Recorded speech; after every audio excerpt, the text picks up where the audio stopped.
So this is Kyoto. It was awfully impressive, no denying it.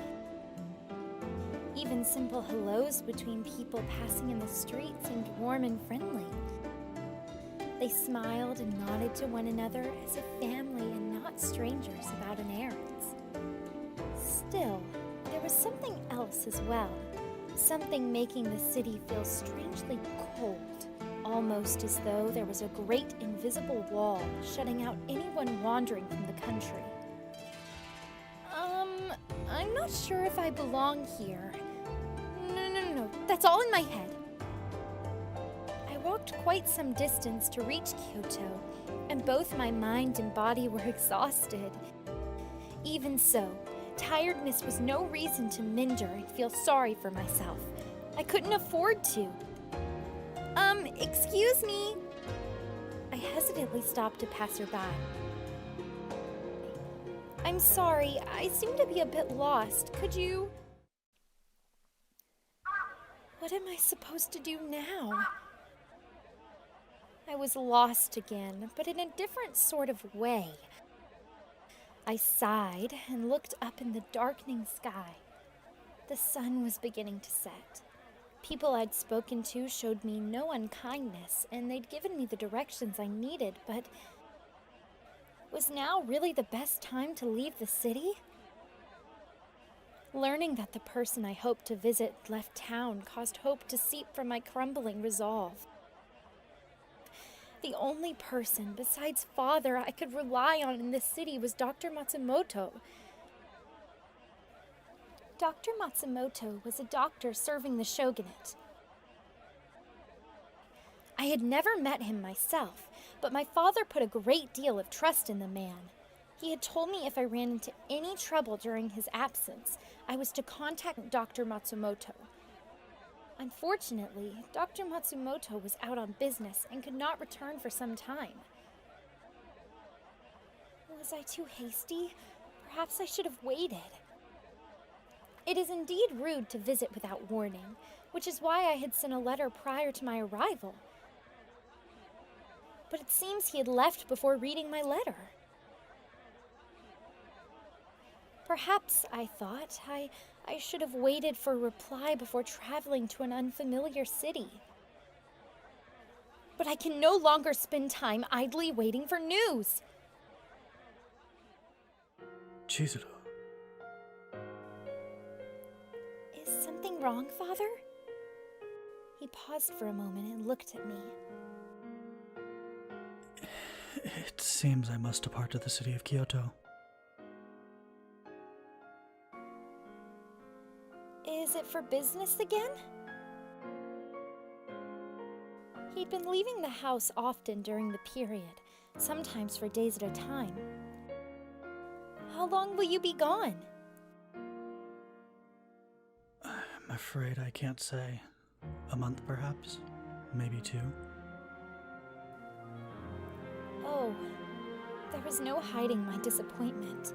Nonetheless, I wasn't a child anymore. I couldn't beg him not to go, or some other foolishness. Yes, I'd be lonely, but I was much more worried for him. Please, Father, be careful. They say that the city of Kyoto is dangerous. He only smiled and nodded. You needn't fret. I will be sure to send letters often, so that you will have no need to worry.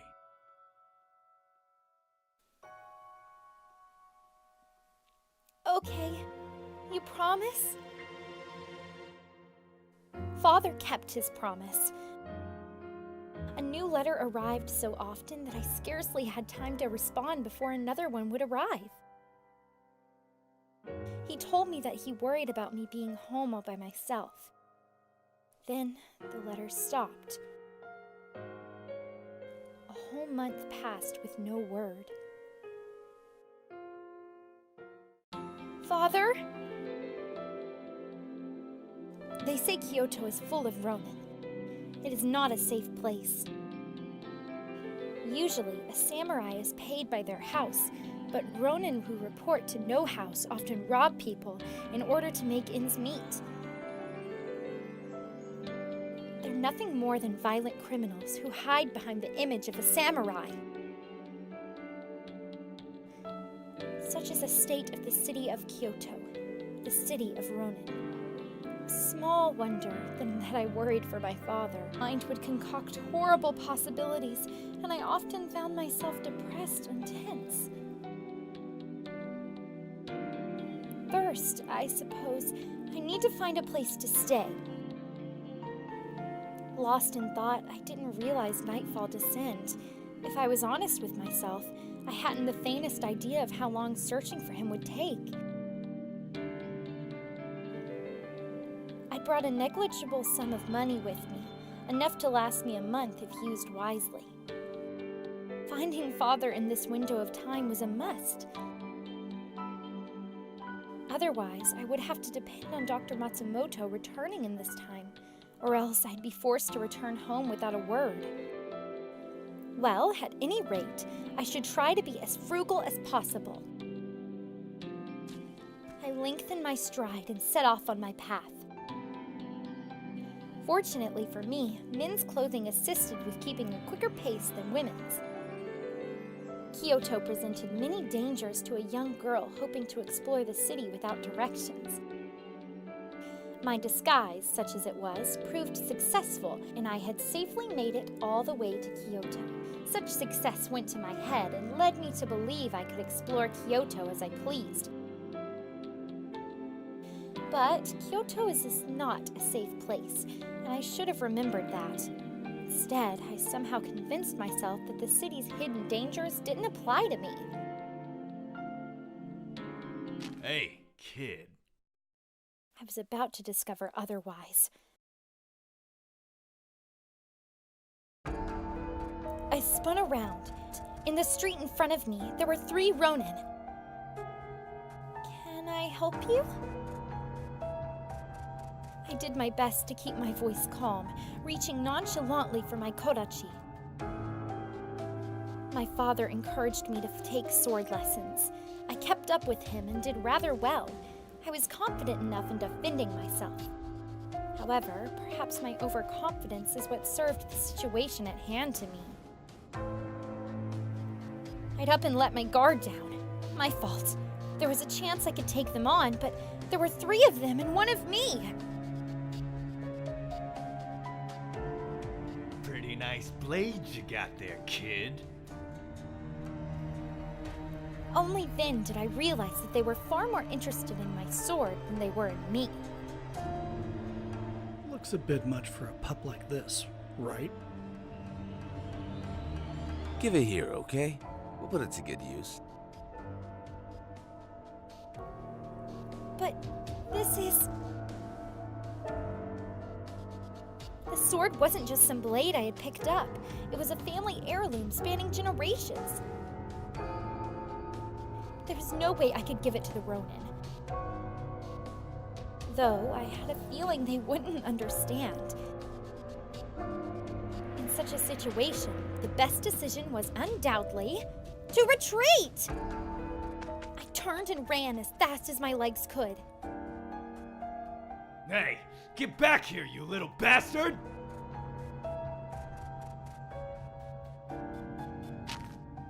Gosh, they sure don't give up easily, do they? I felt I'd been running for quite a while, but I could still hear the ronin, cursing loudly. I ducked into an alley, flattening myself against a wall. After deciding they weren't too close, I crept further into the alley. Someone left a couple sheets of wood leaning against one of the houses. A perfect hiding spot! What luck, I thought, kneeling down under them. This is my way to escape this mess. Huh? I was listening to sounds intently. A suspicious calm entered my mind. I'd expected to hearing the ronin yelling at each other, looking for me, but seconds turned into minutes and I heard nothing. I was about to sneak out to have a look when Ah! What? My plan to investigate was immediately halted. Remaining silent and hidden was more important. Still, Damn you! What is this? Why won't you die? Damn it! We need to get out of here. it was then that the true fear began to sit in. There was something dangerous out there. Something quite possibly lethal. My imagination conjured up no shortage of gruesome theories. Even so, I could feel an itch of curiosity. I wanted to know what was out there. Carefully, I peeked around the corner's edge. The cold reflection of moonlight upon a blade glared at me, and my eyes followed it to the arm that held it, clad in a coat of light blue. Had this person saved me? But no slower than it appeared, my hope vanished.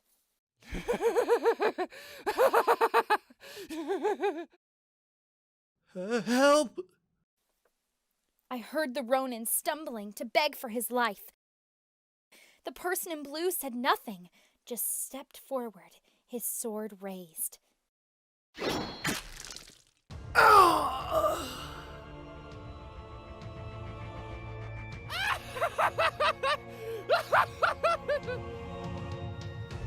A high screeching laugh cut the man's scream. The blade fell through the air like a butcher's knife rather than a sword. No skill, just death. The screen turned wet, caught, and disappeared like air leaving half-empty bellows.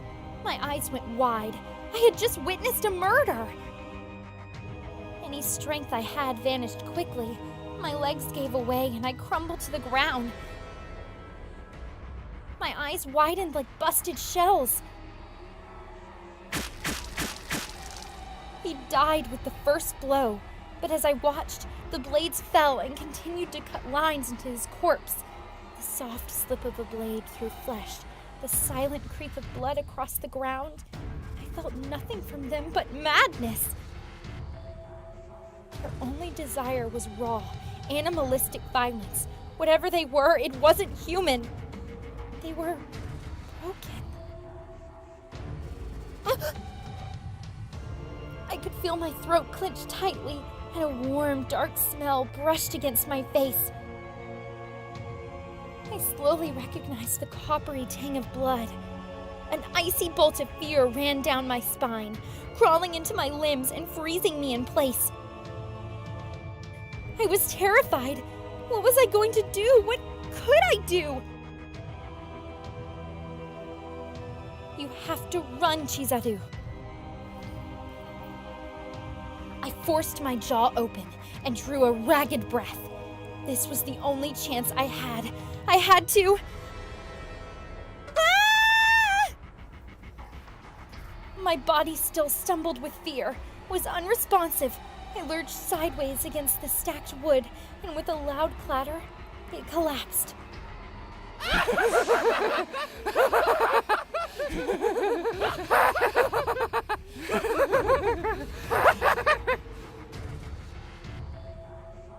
The creatures turned, coats drenched in blood. Their eyes locked with mine and bore into me.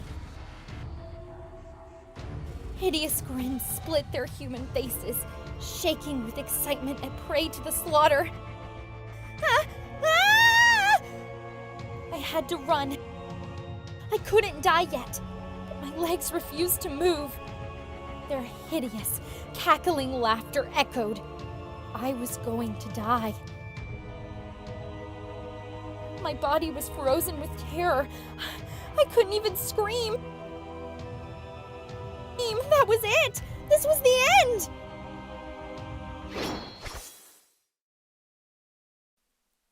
What?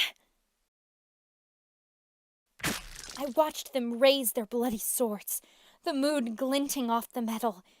Then there was a flash of light and the soft splash of blood. I could feel it, warm and sticky.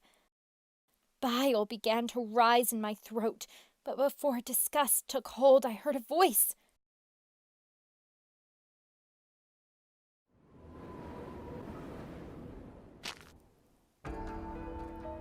The word suggested disappointment, but the voice sounded happy. And here I was, planning to take care of them all. Can't you have picked another day to work fast, Saito? As he spoke, the strange man smiled, almost as if he were enjoying himself. I only did my job. Unlike you, I take no pleasure in battle. Well, that's not a very nice thing to say.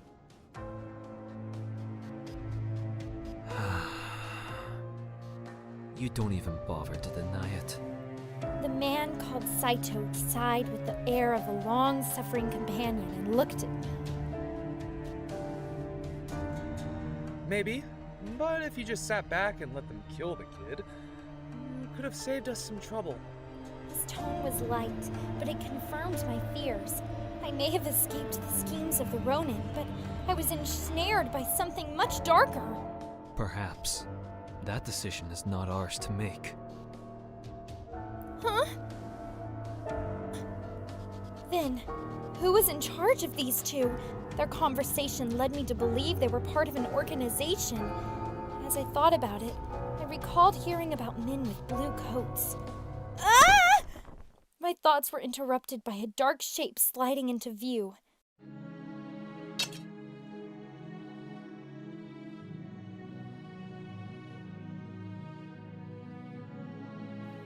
Oh.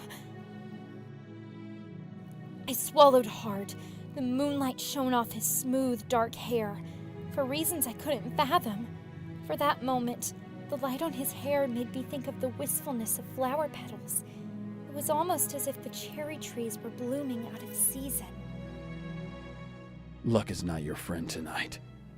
His voice was cold and quiet, like a blade of ice. Blue-white moonlight lit his slender face and shone from the blade pointed at my chest. But it wasn't the sword making my breath catch. It was his eyes. They were fierce and hard, but somewhere behind them, I could catch a glimpse of something else. There could be no doubt that he was prepared to kill me, and yet he looked troubled. Not kindness, but perhaps Run mercy. and I'll kill you. Do you understand? I nodded. There was no doubt he meant every word he said. He stared at me for a moment, then grimaced, and put his sword away, sighing.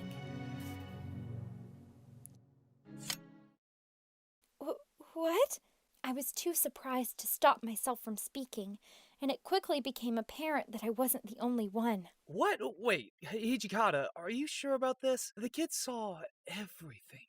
That can't be good. As he spoke, the man called Hijikata, his eyes narrowed. The man called Hijikata frowned back at him. Shut up.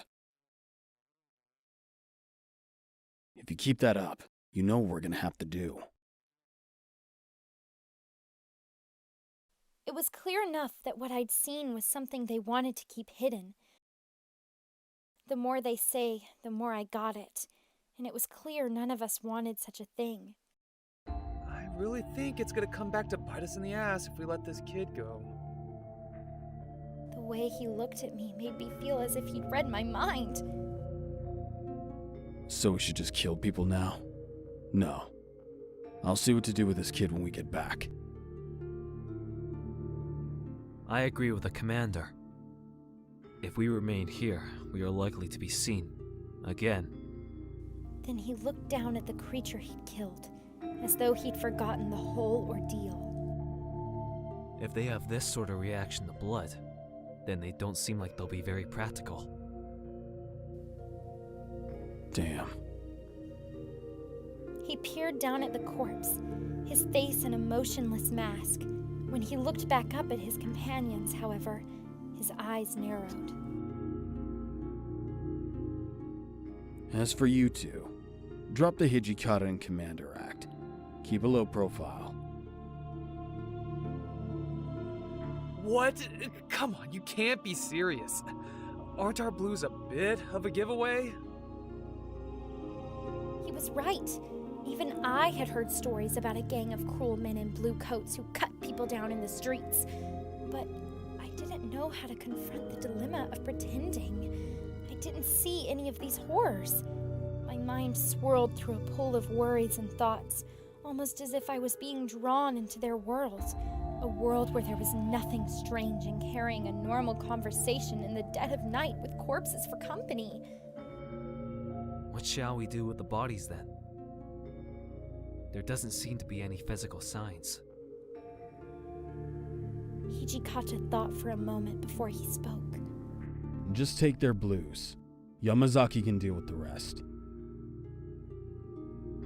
As you wish. Another man cut down in the street, huh? Doing a great job, aren't we?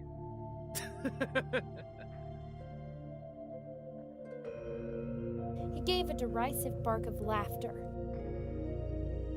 So long as we keep our mouths shut, I don't think anyone will know we were here.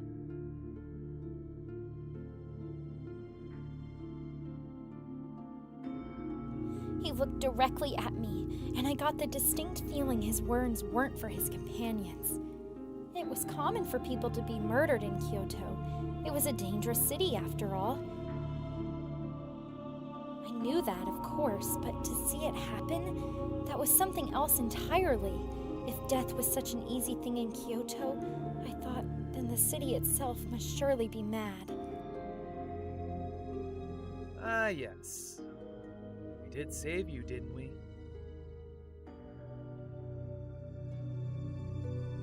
Huh? I didn't realize right away he was speaking to me, but when I did, my eyes went wide. What do you mean you saved me?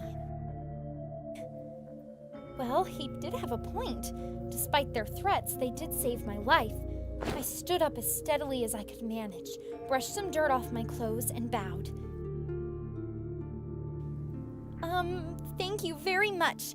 I apologized for not thanking you earlier. There was so much going on, I was a little confused. I glanced up at them tentatively. The men called Hajime also looked confused. His eyes were wide, and he had an expression I couldn't place.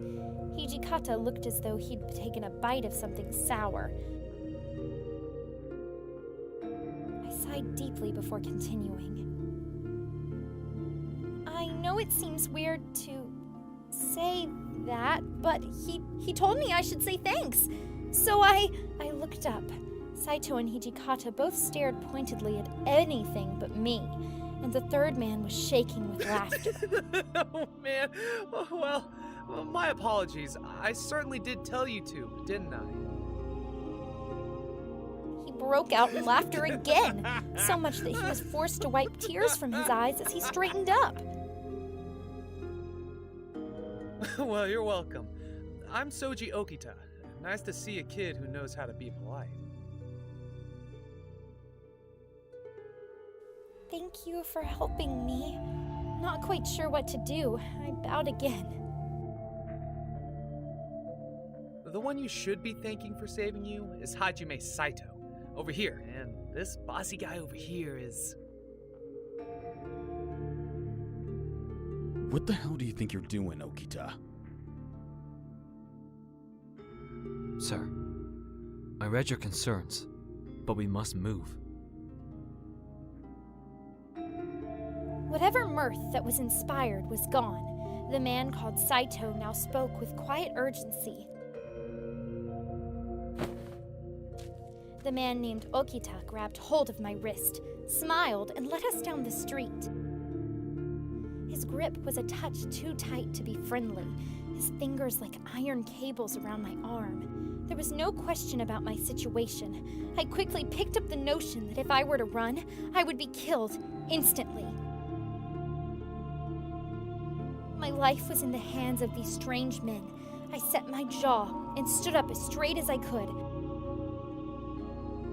My eyes crept up from the blood-stained coat and met Saito's gaze.